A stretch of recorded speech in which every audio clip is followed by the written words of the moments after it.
overseas. Hello friends, welcome to Meridian Overseas. Friends, आज हमारे साथ हैं Hemant sir from Schiller International university.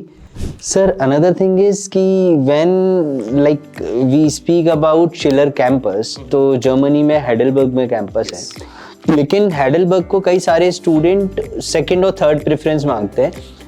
They want to go first in Berlin. तो ये क्योंकि मैंने देखा है कि डेफिनेटली जब बहुत ज़्यादा लोग बर्लिन की तरफ अप्रोच करेंगे तो उनको वहाँ पे जॉब्स वगैरह में भी उतना ही डिफ़िकल्टी आने वाला है, क्योंकि जॉब्स आर लिमिटेड एनीवेज।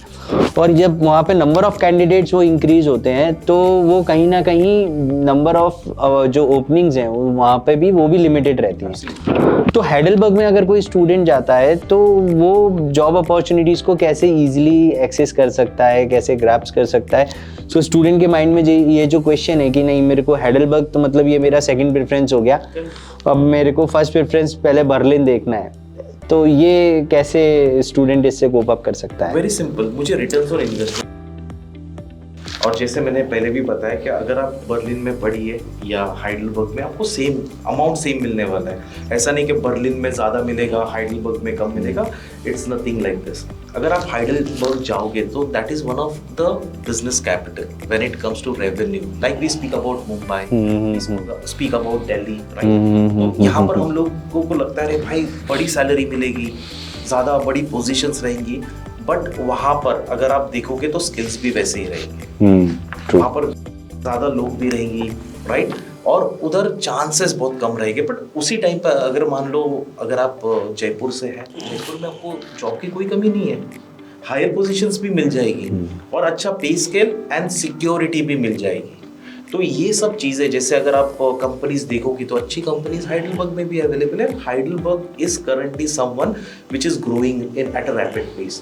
अगर आप कंपनीज देखोगे, car company, manufacturing company, PCs, ये सारी की सारी एआई ड्रिवन ये है यहाँ पर। So it is a city which is AI driven as well. तो ऐसा नहीं है कि आपको एक स्पेसिफिक फ्लोर के ऊपर ही रहना है या एक स्पेसिफिक मॉड्यूल के अंदर ही जाना है। इट्स वाइडली ओपन, क्योंकि आप अगर बर्लिन को देखोगे it might burst any time.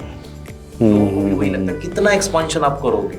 So that is where the second city comes in. And usually if I am getting the same pay in Berlin where I have to struggle a bit for accommodation, higher level पे रहेगा। True, accommodation like one of the major challenge for students. तो अगर मुझे spend ज्यादा करना है और कमाना उतना ही है, I would prefer to go for Heidelberg because my objective is to get a returns on investment, and this is the last investment that your parents can do. I don't think so क्या उसके बाद कोई कुछ कर रहा है तो जो दूसरा कर रहा है वो मैं क्यों करूँ? मेरी सिचुएशन और उनकी सिचुएशन थोड़ी अलग है, राइट? वो अंबानी मीन्स प्रोबेबली किसी बड़े इसके ये रहेंगे जहाँ पर उनके पास स्पेंड करने के लिए टाइम है, वो वहाँ पर जॉब नहीं करेंगे जहाँ पर मैं जॉब करने वाला हूँ। True, right?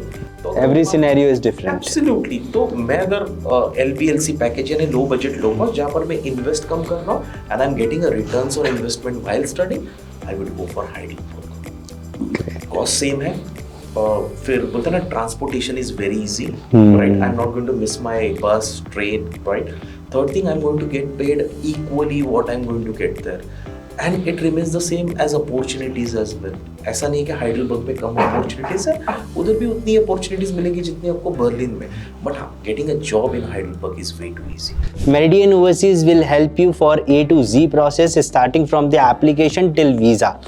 We never left our student alone, so we will be with you till end of the process, and even after getting your visa, we always with you.